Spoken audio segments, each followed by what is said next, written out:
In a village of Musashi Province, there lived two woodcutters Mosaku and Minokichi. At the time of which I am speaking, Mosaku was an old man and Minokichi, his apprentice, was a lad of 18 years. Every day they went together to a forest situated about 5 miles from their village. On the way to that forest there is a wide river to cross and there is a ferry boat. Several times a bridge was built where the ferry is, but the bridge was each time carried away by a flood. No common bridge can resist the current there when the river rises. Mosaku and Minokichi were on their way home, one very cold evening, when a great snowstorm overtook them. They reached the ferry and they found that the boatman had gone away, leaving his boat on the other side of the river. It was no day for swimming and the woodcutters took shelter in the ferryman's hut, thinking themselves lucky to find any shelter at all. There was no brazier in the hut, nor any place in which to make a fire. It was only a 2-mat one hut, with a single door, but no window. Mosaku and Minokichi fastened the door, and lay down to rest, with their straw raincoats over them. At first they did not feel very cold and they thought that the storm would soon be over. The old man almost immediately fell asleep, but the boy, Minokichi, lay awake a long time, listening to the awful wind, and the continual slashing of the snow against the door. The river was roaring and the hut swayed and creaked like a junk at sea. It was a terrible storm and the air was every moment becoming colder and Minokichi shivered under his raincoat. But at last, in spite of the cold, he too fell asleep. He was awakened by a showering of snow in his face. The door of the hut had been forced open and, by the snowlight Yuki Akari, he saw a woman in the room, a woman all in white. She was bending above Mosaku, and blowing her breath upon him, and her breath was like a bright white smoke. Almost in the same moment she turned to Minokichi, and stooped over him. He tried to cry out, but found that he could not utter any sound. The white woman bent down over him, lower and lower, until her face almost touched him, and he saw that she was very beautiful, though her eyes made him afraid. For a little time she continued to look at him, then she smiled, and she whispered, "I intended to treat you like the other man. But I cannot help feeling some pity for you, because you are so young. You are a pretty boy, Minokichi, and I will not hurt you now. But, if you ever tell anybody, even your own mother, about what you have seen this night, I shall know it and then I will kill you. Remember what I say." With these words, she turned from him, and passed through the doorway. Then he found himself able to move and he sprang up, and looked out. But the woman was nowhere to be seen and the snow was driving furiously into the hut. Minokichi closed the door, and secured it by fixing several billets of wood against it. He wondered if the wind had blown it open. He thought that he might have been only dreaming, and might have mistaken the gleam of the snow light in the doorway for the figure of a white woman, but he could not be sure. He called to Mosaku, and was frightened because the old man did not answer. He put out his hand in the dark, and touched Mosaku's face, and found that it was ice. Mosaku was stark and dead. By dawn the storm was over, and when the ferryman returned to his station, a little after sunrise, he found Minokichi lying senseless beside the frozen body of Mosaku. Minokichi was promptly cared for, and soon came to himself, but he remained a long time ill from the effects of the cold of that terrible night. He had been greatly frightened also by the old man's death, but he said nothing about the vision of the woman in white. As soon as he got well again, he returned to his calling, going alone every morning to the forest, and coming back at nightfall with his bundles of wood, which his mother helped him to sell. One evening, in the winter of the following year, as he was on his way home, he overtook a girl who happened to be traveling by the same road.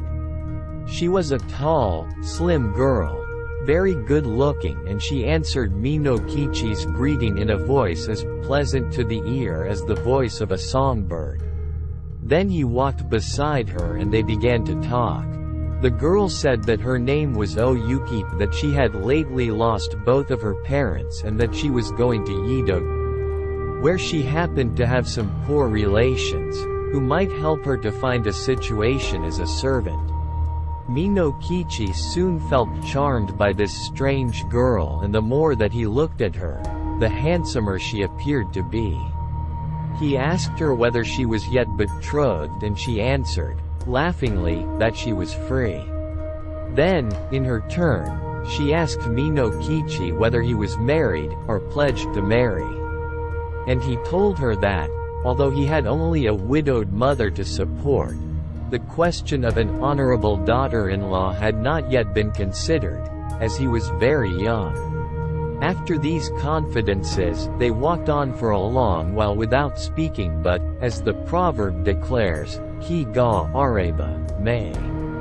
Mo kuchi hodo ni mono wo iu. When the wish is there, the eyes can say as much as the mouth. By the time they reached the village, they had become very much pleased with each other, and then Minokichi asked Oyuki to rest a while at his house.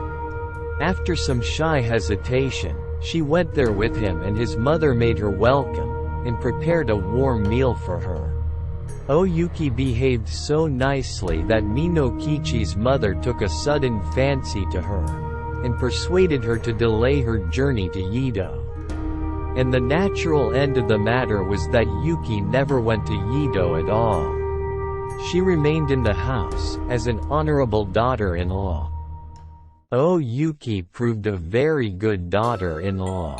When Minokichi's mother came to die, some 5 years later, her last words were words of affection and praise for the wife of her son.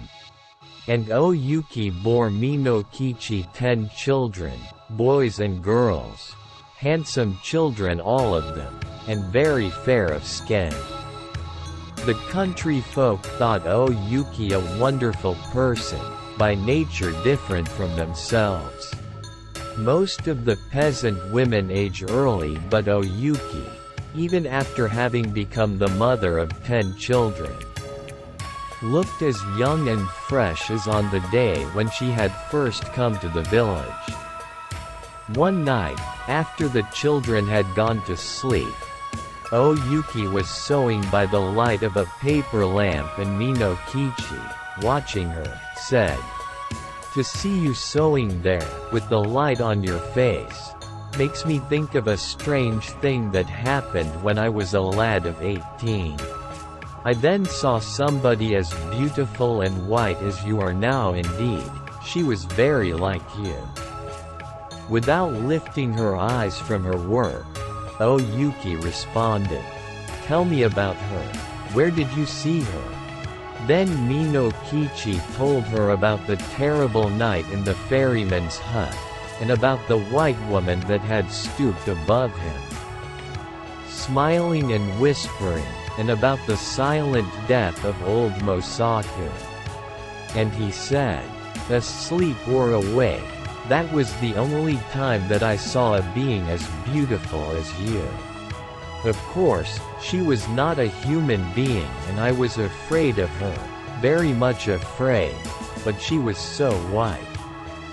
Indeed, I have never been sure whether it was a dream that I saw, or the woman of the snow."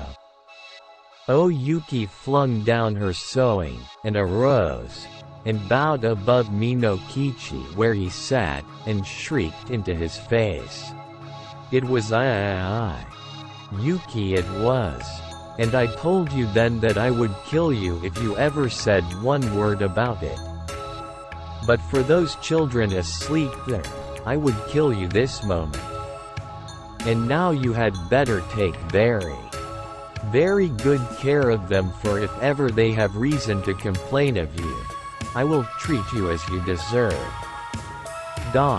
Even as she screamed, her voice became thin, like a crying of wind, then she melted into a bright, white mist that spurred to the roof beams, and shuddered away through the smoke hole. Never again was she seen.